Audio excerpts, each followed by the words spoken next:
A ministra Carmen Lúcia, do STF, deu 5 dias para que o presidente Jair Bolsonaro explique atos que nem aconteceram.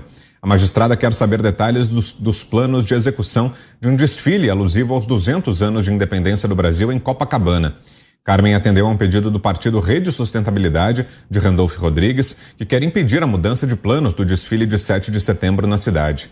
Para a sigla aliada de Lula, o ato convocado por Bolsonaro para o bairro tem fim claramente político-eleitoral, alegando ser esse um verdadeiro ato de campanha. Oi, Augusto. Posso completar? Porque assim, claro. Eu já emendo isso. Eu dou 2 dias para Carmen Lúcia contar para a gente se os telefonemas em que ela recebe ordens do Gilmar Mendes duram 2 horas, 3 ou 4. Agora sim, análise dele, Guilherme Fiuza, já com a gente aqui. Boa noite, Fiuza. Boa noite, Vitor Brown. Grande Roberto Mota, peraí, ó. Exemplar autografado, muito obrigado, Roberto Mota. Construção da maldade. Mestre Augusto Nunes, grande Zé Maria Trindade, parabéns pela homenagem ao grande Vitor Trindade, sempre aqui com a gente, e boa noite a todos. Olha, nós vimos o Luiz Roberto Barroso convocando, né, para o 7 de setembro, sem saber que está fazendo isso, aqueles que não aguentam mais as estripulias do Supremo Tribunal Federal. É exatamente esse tipo de impostura que faz com que cada vez mais brasileiros saiam às ruas por liberdade e contra desvios institucionais.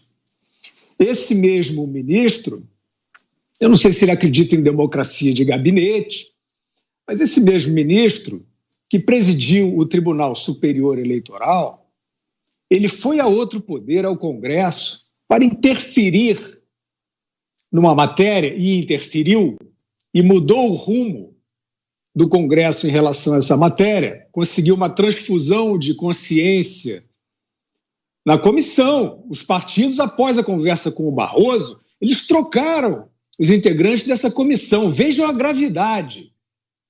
Isso não é interferência de um poder sobre o outro? Na democracia, isso não é normal. Então, esse mesmo ministro que eles dão muita palestra, né? O principal vetor aí das suas funções públicas é a comunicação em palestras, né? A gente sabe muito menos até do que as ações, muito mais do que as ações deles. Então, ele fez várias alegações que são falsas, como, por exemplo, que essa matéria em tramitação no Congresso, na qual ele interferiu, era uma tentativa de volta ao sistema de cédulas de papel. O TSE, na época da gestão dele, postou isso oficialmente na sua rede. Esse tipo de ação pode ser classificada como o quê? Fake news, desinformação, ato antidemocrático, onda de ódio à democracia, alguma coisa assim. É exatamente por atos assim que a sociedade que não quer viver à mercê, né, não quer viver subserviente a instituições que exacerbam as suas funções, é por isso que a sociedade vai às ruas, que é o que resta a ela. E essas pessoas que se manifestaram no 7 de setembro do ano passado, uma manifestação gigantesca, protagonizaram pedido de liberdade, apoio às reformas do Estado que ela desejava, que a sociedade desejava e pedia, e que estão sendo feitas pelo governo que essa sociedade elegeu. O que há de antidemocrático e fascista nisso? Então, o senhor Roberto Barroso acha que o 7 de setembro de 2022 vai ser fascista, né? Vai ser aí um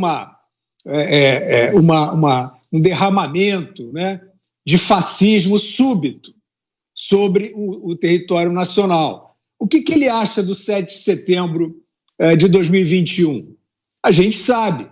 As manchetes falsificadas, da imprensa falida, que está aí de novo. Outro dia eu vi eu vou dizer para vocês, eu ri vendo a manchete, que era um negócio assim, patético. A pessoa que está fazendo isso, que está vivendo para criar essa cantilena, essa historinha, essa pessoa é infeliz. Era assim, sociedade se mobiliza para reagir a atos que podem ser violentos, atos golpistas que podem ser violentos no 7 de setembro. Vocês estão delirando, vocês perderam o juízo, vocês perderam qualquer noção de autorrespeito. Então é isso, eles estão apostando numa historinha, né, para inverter os sinais, estão fingindo que todas essas manifestações que temos visto, muito numerosas, não são a demonstração da vontade popular. E a vontade popular é que a eleição seja limpa hoje, principalmente.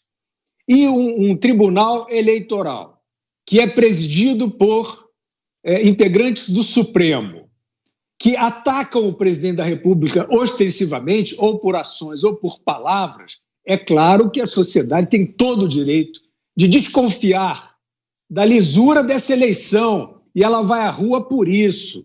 E ela vai à rua também para dizer, não vão levar na mão grande. Não quiseram aprimoramento da segurança do sistema, por quê? Quem pode ser contra mais transparência? O sistema é defasado. Aí o Barroso e os outros seus colegas saem. É inexpugnável, isso é falso. O sistema foi violado. Então estão apostando numa retórica falsa para criminalizar aqueles que querem a eleição limpa. É só disso que se trata. Você, Mota, sobre essa decisão da ministra Carmen Lúcia, que nos diz? Essa decisão me lembra uma decisão de uma juíza, eu acho que foi no primeiro ano de mandato do presidente Bolsonaro.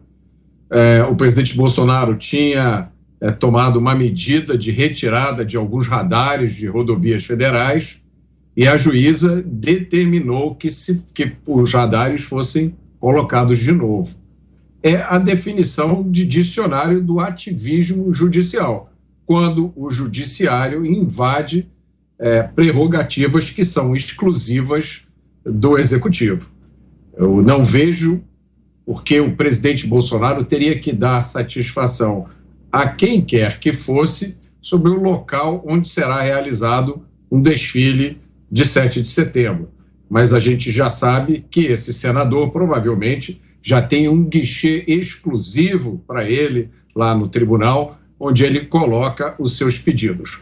Isso é uma coisa, ao mesmo tempo, triste e perigosa. É triste porque a gente sabe a quantidade de processos parados no nosso judiciário. Tem pessoas que aguardam décadas para que as suas demandas judiciais sejam resolvidas. E é perigoso porque o que resta ao cidadão comum no momento em que ele perder completamente a fé na justiça? Para onde é que ele vai? O que é que ele vai fazer? Diga, Zé. Olha, a ministra Carmen Lúcia, quando dá prazo para um ato que não aconteceu, ela está, na verdade, fazendo aquele caminho que eu sempre disse aqui. Os políticos estão usando a justiça como arma de debate, de desgaste político, porque o caminho foi criado. Se, ao encontrar um requerimento assim, se o ministro do Supremo simplesmente arquivasse ou não tomasse conhecimento, esse não tomar conhecimento é uma decisão jurídica, né, de não conhecer do requerimento. Esse caminho não existiria, mas só de um ministro do Supremo se dirigir ao presidente da República e dar um prazo para qualquer tipo de ação, já é um desgaste político e já é um fato. Isso é um fato. Isso é noticiado, né? Nós estamos aqui falando. Por quê? Porque existe. A ministra deu um prazo para o presidente da República, eleito pelo povo brasileiro, deu um prazo. Aí, assim, prazo para quê? Não interessa. Já é uma notícia, já é um desgaste.